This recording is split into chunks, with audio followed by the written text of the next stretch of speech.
All right, guys, today we had our vintage market, pop out, see some vibes, and we also gonna teach y'all how to buy and sell vintage as well later on in this video. So free sauce, good vibes, let's get to it. I got the swag, pot of them.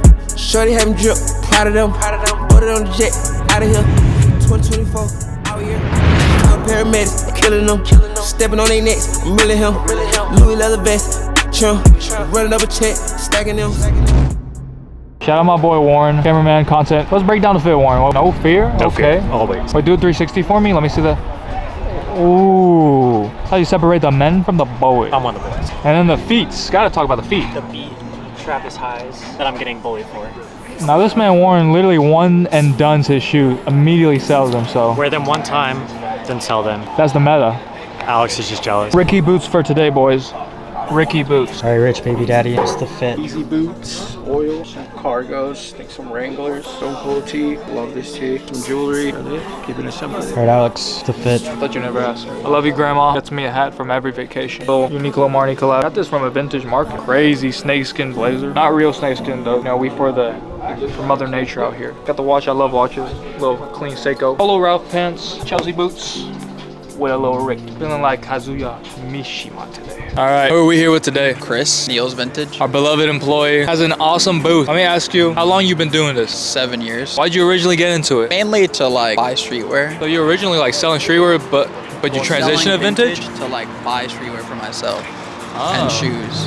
What made you go into vintage though and not like sell streetwear? It's like cheaper. It's like not as competitive, I think. Cheaper startup cost? Yeah. How much capital did you have when you first started in your business? Probably like $400. It's gonna be tough with this car. Bro, it's interrupting our video. Shouldn't you be at your own market right now?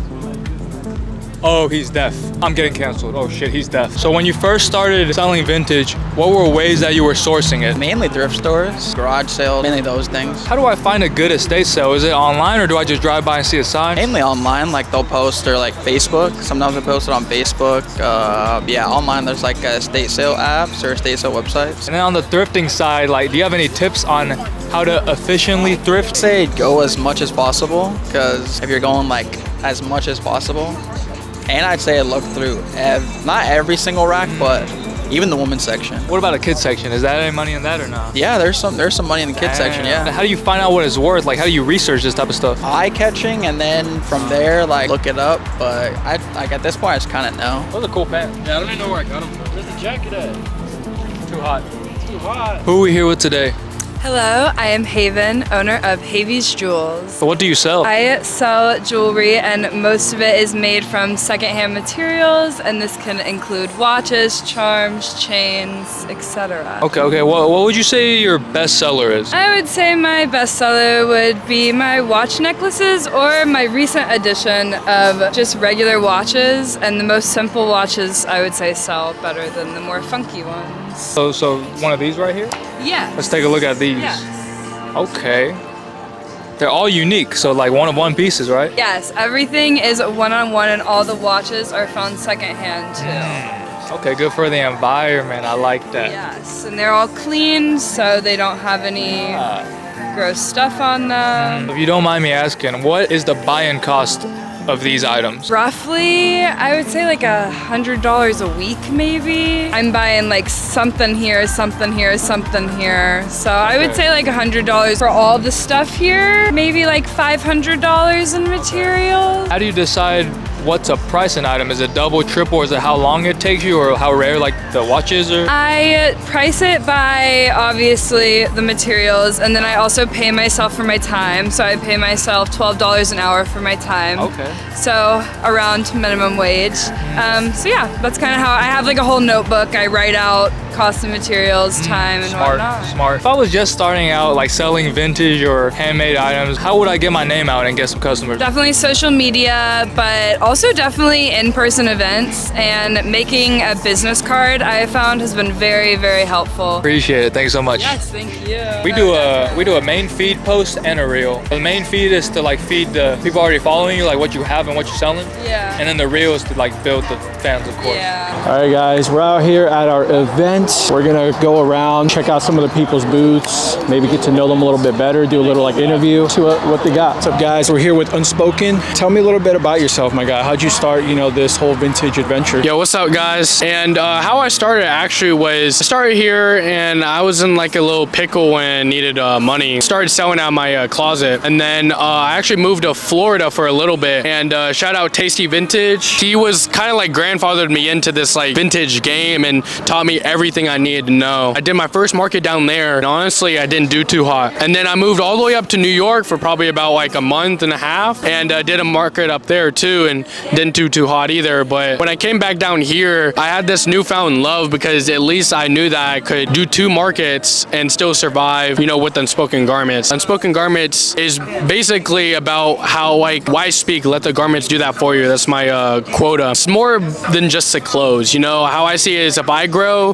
then the community grows, and I'm really like community based, and I love seeing other people grow. Besides that, I really appreciate Equator helping me out. They were my first pop-up over in Georgia here, and now I'm gonna start doing a little bit more, but they'll always definitely be on my roster for my pop-ups. One thing I wanted to ask, anything you specialize in? What's your favorite pickup? When I first started, I didn't have a niche, but I actually have a couple things that I love now. One of them is Oakley. I love Oakley, red tabs, software. It's very niche, but the Oakley pieces that I have sold and I also do like collect just are amazing. You know, the design language for them is just raw and industrial, and you can't find another brand that does that. The other thing that I really try to specialize in is low tier skate tees that people don't really know about. This one, Element, even though it's not Jinko, it's still, I like the fade on it, and it's just a little calm tee, you know. I also have this one. This is like a vintage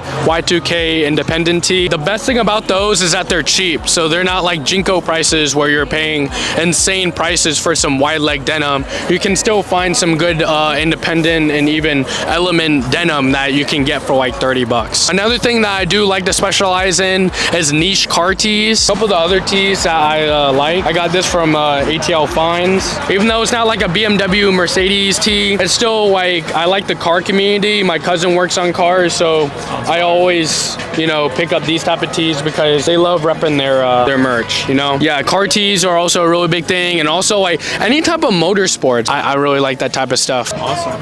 No, that's awesome to hear. That's our boy Unspoken Garments. Check him out on Instagram.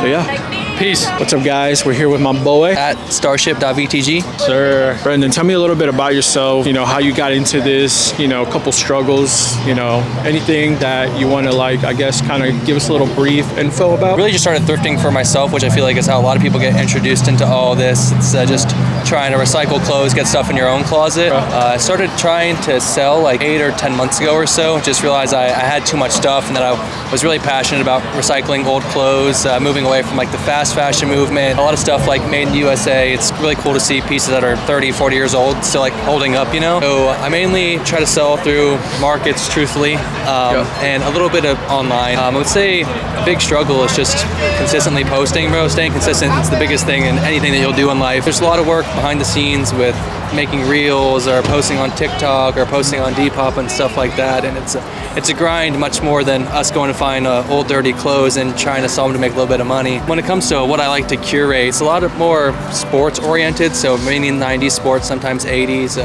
I grew up playing a bunch of sports, just what I'm passionate about, what I like to see. I'll show you guys one of my favorite pieces right now, this Hawks tee. So being in Atlanta, obviously a little homegrown here, but it's super hard to find vintage Hawks stuff. I don't know why, it's just not something you see a ton of. And so yeah, lightning is a really common trend in a lot of vintage tees too, so I thought it was super cool. Beautiful hair, I actually like that. Yeah, it's really nice. That's our boy. Make sure to check him out on Instagram. Thank you guys. All right, guys, that's our market. Good vibes out here. It's awesome. We do this like once a month. Vendors always, you know, come and go, so it's always different sometimes. A lot of them pull up again because, you know, they love it, do really well. Make sure to come support, you know. We do this once a month for them. Good vibes. That's really all I have to say. Everyone here is awesome. Of course, you can come, buy, sell, and trade with them and with us as well. We're going to be open while all of this is going on. Yeah, make sure to check it out if anybody was curious. Appreciate you guys. We'll see you guys in the next one.